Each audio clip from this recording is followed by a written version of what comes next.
सोने किथे चले जो असी छड़ आइए। मैं ऐसी नहीं हूँ, अब मेरे सीने में भी दिल है, मेरे दिल में भी एहसास है।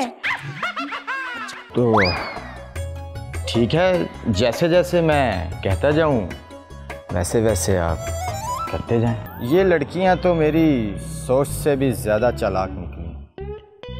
अब मैं जल्द ही अपने मकसद में कामयाब हो जाऊं। मेरी प्यारी बहनों, अस्सलाम वालेकुम। आप सबको ताजुब हो रहा होगा कि मैं कौन हूँ। मेरा सारा कैरियर बर्बाद कर दिया तुमने, अब मैं भी तुम्हें बर्बाद करके छोड़ूंगा। मैम, आप आम खाएं, आप पेड़ क्यों गिन रही हैं? क्या मतलब? तुम दोगी मेरे सवालों के जवाब।